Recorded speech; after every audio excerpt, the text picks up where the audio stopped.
Listen up, because what's coming next can save you from a trap so sneaky, so toxic, it's strangling your entire legacy. And you don't even see it. It's called over-diversification. You've been told diversification is the ultimate shield. Spread your bets, avoid risk, sleep well at night. But here's the brutal truth. Over-diversification is the silent killer of growth. The reason why your money isn't working for you. It's working against you.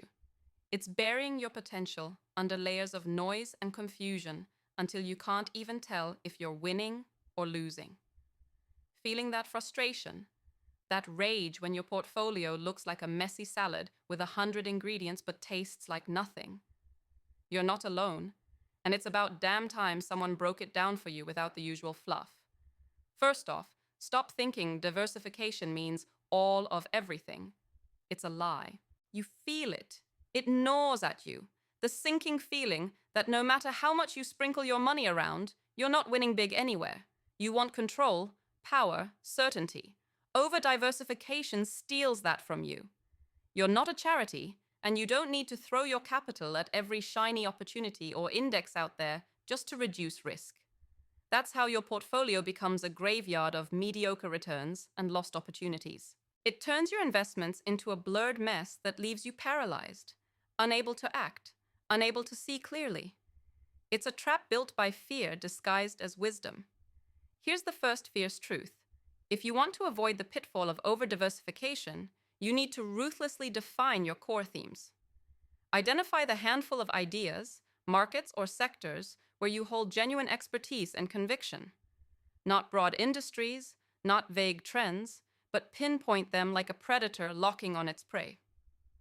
Find what you can understand better than anyone else. Your moment of clarity comes when you own positions deeply tied to these themes that others overlook or misunderstand. Forget spreading thin. Focus heavy. Dominate those zones. That's how you cut through the noise. That's how you build unstoppable momentum. This is not comfort zone investing. This is fire in the belly investing. Second, stop losing your mind chasing balance across every asset class just because someone told you to. Balance is not safety, it's dilution of your edge. A perfect balanced portfolio is a slow death. You want to configure your portfolio not based on some cookie-cutter model, but based on where you can deploy capital with maximum impact. Concentrate your bets where you can analyze, execute, and follow up faster and smarter than anyone else. The difference between a good family office and a great family office is the courage to hold fewer positions, but to make every single one count. When you sit on the fence trying to balance everything, your returns reflect it. They become fence posts nobody crosses. Decide, commit, win. Next, you must become ruthless about your position sizing. This means asking yourself, which investments truly matter to my mission, my values, my vision? Pour capital aggressively where your conviction is high. Chop what doesn't meet these high standards. Don't be afraid to have a handful of big positions and a few satellites. This kind of weighting is where risk management shines, because risk isn't about how many assets you own, it's about how well you know each one, how you manage each with precision. Avoid the illusion that more assets equal lower risk. It's often the opposite. More assets fuel confusion, indecision, and emotional burns. Here's a tip nobody else shouts loudly enough. Create clear testable criteria for keeping or cutting assets. Every quarter, line up your portfolio and threaten to throw out what falls short. Anything that underperforms or no longer aligns with your core thesis should be ruthlessly pruned. This constant pruning isn't brutal, it's life-saving. It allows your capital to breathe, to find the freshest, highest potential growth. Build discipline like it's a religious ritual.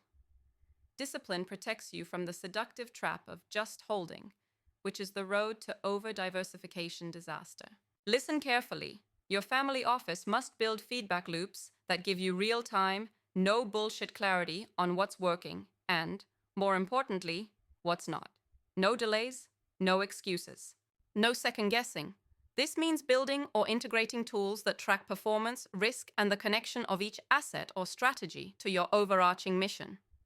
If you can't prove it contributes meaningfully, Kill it, or you're gambling with your family's future. Control is freedom. Chaos is slavery. Now let's talk synergy, because diversification without synergy is like bricks without mortar. Every investment should either amplify the others, reduce correlation in a way that's meaningful, or create a win-win feedback loop. You don't want a random collection of unrelated bets. You want a network of fiercely connected ideas where the whole portfolio is greater than the sum of its parts. This means actively seeking not just assets, but partners, industries, or innovations that talk to each other, that communicate, that lend strength. Ask yourself, how does this asset play off what's already here? If it doesn't improve the overall architecture of your portfolio, dump it. And here's the psychological hammer. Stop being afraid of risk in its true form. The market will punish fence-sitters.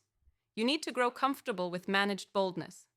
It's not about reckless gambles, but educated, fearless bets aligned with your knowledge and values. The illusion of safety through over-diversification is a cage. It's a cage that keeps your capital from growing beyond the mediocre, keeps you tied to the status quo scripts others wrote for you. Rip off that cage. Choose to lead rather than follow. Also remember this, diversification myths thrive because many confuse too much with spread out. But real power comes from selective concentration and mastery. The world is chaotic, yes. But chaos doesn't reward randomness. It rewards order born from fierce focus. You are not here to collect trophies or play safe. You're here to shape the future of your family, your values, your legacy. That requires laser focus wrapped in dynamic flexibility, not scattershot hope. Finally, create a culture of questioning inside your family office. Encourage fierce debates about every holding. Never settle. Challenge comfort zones. Ask, why do we hold this? What's the edge? How does this serve our bigger purpose right now? When you institutionalize that culture, over-diversification becomes impossible because your office becomes a living, breathing organism that refuses to hoard garbage under the guise of safety. You want a portfolio that dances, a portfolio that roars, one that's both shield and spear, one that's nimble enough to strike at the right moment and strong enough to hold ground through storms. To do this, shed the lies about over-diversification being your friend. It's your enemy. It's the poison that kills great opportunity with timid scatter. Now go. Cut deep. Align fiercely. Focus like your legacy depends on it, because it does. Don't diversify to hide. Diversify to power. Build a portfolio that is an expression of you, your knowledge, your passion, your relentless will to rise above the noise, to transcend the mediocre. You're not here to be average. You're here to be unstoppable. Get ruthless, get sharp, and most importantly, get results.